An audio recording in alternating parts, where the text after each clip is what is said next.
Balikpapan ada di Kalimantan, tuan kota bersih, indah, aman dan nyaman. Banyak ragam budaya dan bahasa, tuan yang jadikan kota sangat beriman. Hai teman-teman di seluruh Nusantara, penggalan syair yang saya nyanyikan tadi adalah sebuah lagu daerah Kalimantan Timur dalam Semara IFES 2021 yang diadakan oleh Man Insan Cendekia Pasir, Kabupaten Pasir, Provinsi Kalimantan Timur ini.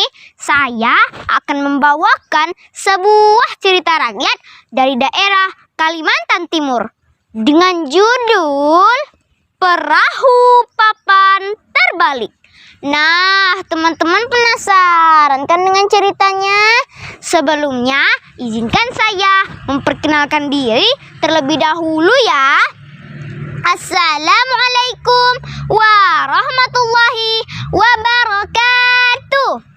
Tumisan oncom, dalamnya combro, di masa emak di tepi dapur. Perkenalkan, nama saya Fikhan Deiro dari SDIT Nurul Hikmah, Kabupaten Tanjung Jabung Timur. Begini ceritanya teman-teman. Dahulu kala di tanah pasir Kalimantan Timur terdapat sebuah kerajaan yang sangat besar yang dipimpin oleh Raja Haji Muhammad yang terkenal adil dan bijaksana. Wilayah kekuasaan raja meliputi daerah yang cukup luas sampai ke bagian selatan. Nah, teman-teman, wilayah tersebut berupa sebuah teluk dengan pemandangan yang sangat indah. Penduduk yang tinggal di sekitar teluk hidup sebagai petani dan nelayan, teman-teman. Mereka hidup aman dan makmur. Teman-teman, Raja Haji Muhammad ini memiliki seorang putri yang bernama Ajitatin yang cantik jelita. Karena merupakan putri satu-satunya, maka Ajitatin inilah yang menjadi calon pewaris tunggal tahta kerajaan. Bayangkan teman-teman, puluhan dayang-dayang istana selalu sedia mendampingi Ajitatin untuk memastikan segala keperluan Ajitatin ini terpenuhi. Tidak hanya itu, pengawal-pengawal istana pun selalu sedia berjaga untuk menjaga keamanan dan keselamatan putri Ajitatin ini. Wah, beruntung sekali ya putri Ajitatin ini sudah memiliki paras yang cantik, anak seorang raja pula, pewaris tahta kerajaan tunggal dengan harta kekayaan yang melimpah. Andai saja aku mendapatkan keberuntungan menjadi suaminya, berkata salah seorang pengawal kepada temannya. Kus, kau ini, itu namanya bagai pungguk merindukan bulan. Menghayal pun ingat-ingat keadaan diri. Manalah mungkin putri Ajitatin yang cantik parasnya, cantik pula budi bahasanya, dapat suami yang hitam keling macam kita. Macam kaulah maksudku. Hahaha. Begitulah yang terjadi sehari-hari. Kecantikan paras dan budi pekerti Ajitatin menjadi pujian seluruh negeri. Saat Ajitatin dewasa, Raja Haji Muhammad mencarikan jodoh yang terbaik untuk putrinya. Raja Haji Muhammad pun menikahkan Ajitatin dengan seorang putra bangsawan dari Kutai. Karena merupakan putri satu-satunya, maka pesta pernikahan Ajitatin ini dilangsungkan sangat meriah. Bayangkan teman-teman, puluhan ekor sapi dan kerbau disembelih untuk dihidangkan kepada para tamu undangan.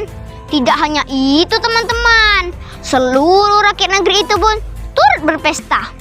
Saat pesta sedang berlangsung, Raja Haji Muhammad bangkit dari tahtanya untuk memberikan hadiah kepada putrinya tercinta. Teman-teman, berkatalah sang raja di depan seluruh tamu undangan. Putriku Ajitatin yang teramat aku sayangi, di hari yang penuh bahagia ini, ayah akan memberikan wilayah teluk dengan pemandangan yang indah sebagai hadiah pernikahanmu. Mulai hari ini, kau boleh memungut upeti dari rakyatmu. Terima kasih Ayahanda, semoga Ananda bisa menjaga amanat ini, ucap Putri Ajitatin dengan perasaan bahagia. Sejak itulah Putri Ajitatin ini menjadi raja di teluk tersebut. Untuk memungut upeti dari rakyat, ia dibantu oleh suaminya dan seorang abdi setia bernama Panglima Sendong. Pada saat itu, upeti yang dipungut berupa hasil bumi, terutama kayu yang sudah berbentuk papan. Kayu tersebut akan digunakan untuk membangun istana. Suatu hari, orang-orang kepercayaan putri pergi untuk memungut upeti dari rakyatnya. Upeti tersebut diangkut melalui laut dengan menggunakan perahu. Alhamdulillah, papan kayu yang kita dapat hari ini kualitasnya bagus sekali. Putri Ajitatin dan suaminya pasti sangat senang melihat upeti dari rakyatnya. Ayo semuanya, kita kembali ke teluk, ucap Panglima Sendong menyemangati anak buahnya. Namun sebelum perahu itu mencapai teluk, tiba-tiba angin bertiup sangat kencang. Seluruh penumpang perahu menjadi sangat panik. Bagaimana ini Panglima Sendong? Apakah kita bisa sampai ke teluk dengan keadaan cuaca yang buruk seperti ini? Kita pasti sampai ke teluk dengan selamat. Ayo semuanya, dayung perahunya ke teluk. Ayo teman-teman, kita harus sampai ke teluk sebelum cuaca buruk ini menenggelamkan perahu kita. Wah!